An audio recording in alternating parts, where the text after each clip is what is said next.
speaker told the people from Mexico are very concerned about this. How many people knows they are hypertensive and out of class? How many are actually controlled?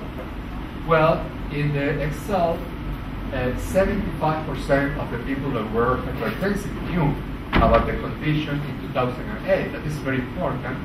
And in another city that doesn't have this cardiovascular health promotion program, only 50% of the people with high blood pressure knew it.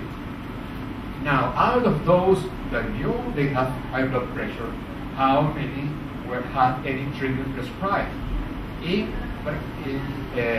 That study was almost 90%, 9 out of 10 actually hypertensive actually has the medication prescribed, against 25% of another city that doesn't have this health promotion program. And out of those that actually are taking a medication prescribed in Maracaibo, only 4.5% are actually controlled, against 50%.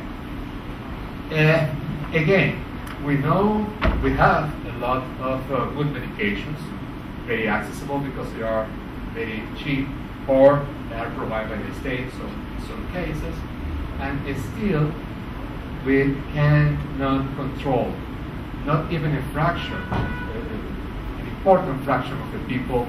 That is something that we have to think about, and it is something that we are not doing right and have to change in that estimate. Never use tobacco or quit it as soon as possible. And we say never use tobacco because it is far easier for a person not to get engaged with tobacco, because remember it's an addiction, that helping people to quit. And I introduce here something that is not usually spoken in these venues. It's smokeless tobacco.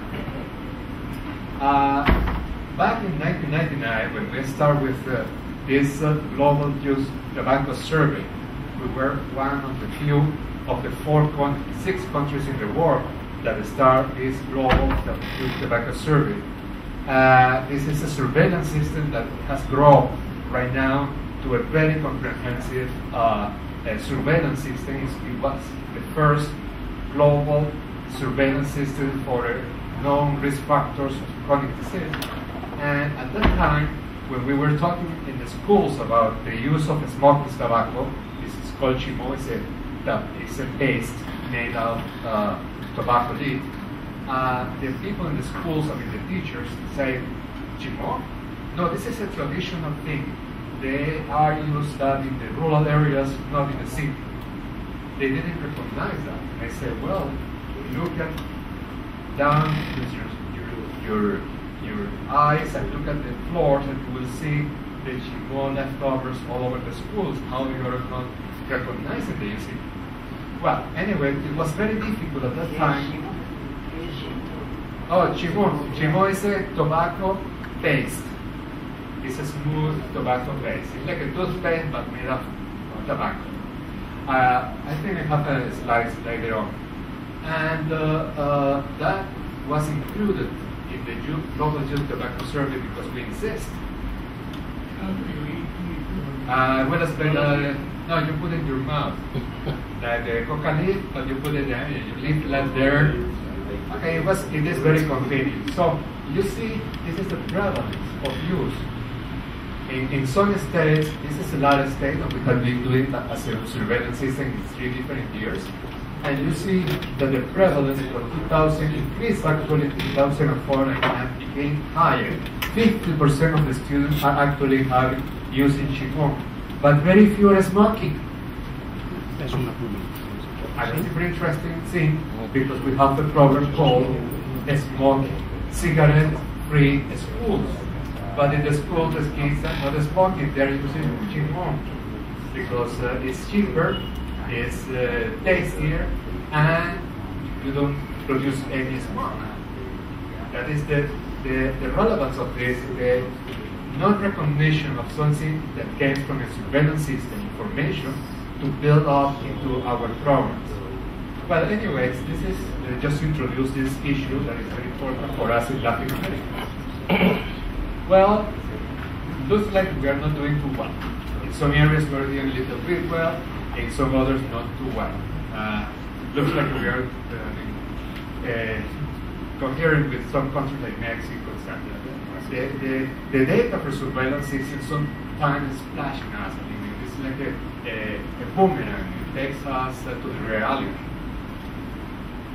We are advocating for a shift into the paradigm shift from disease prevention that everybody's talking here to health promotion. We have to move as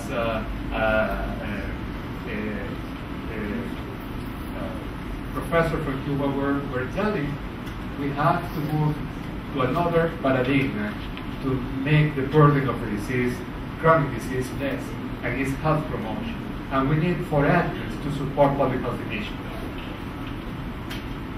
And here is a slide that I present the difference between surveys and surveillance. Surveys, first of all, could be a research area. Surveillance is not research, it's different.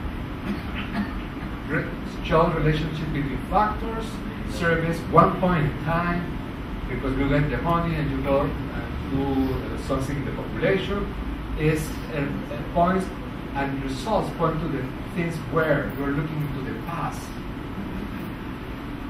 With surveillance, show actual changes in factors, it's a continuous population base and points to the things are changing.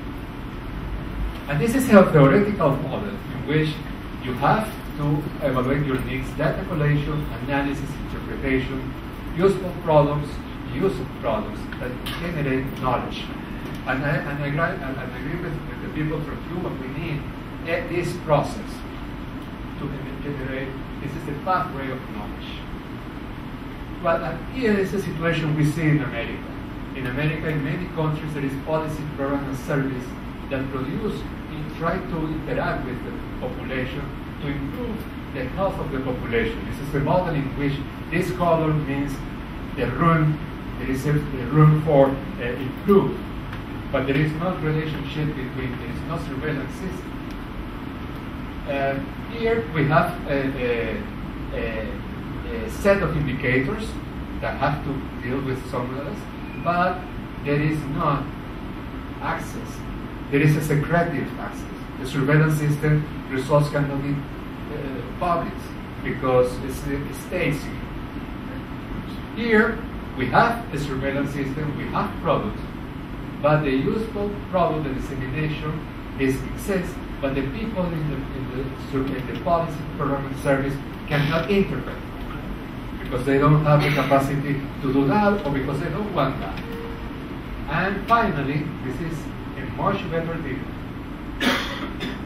in which there is something in the scenario that I haven't heard here at all, and is the community involvement in the process.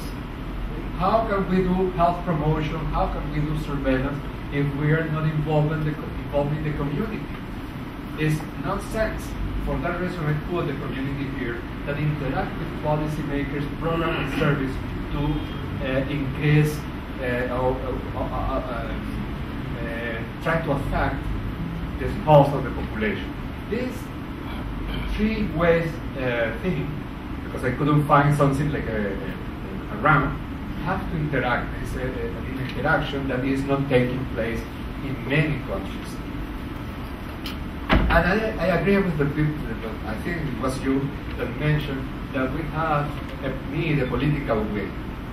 I think that the people in the academia needs to have a political stand because health is a political issue.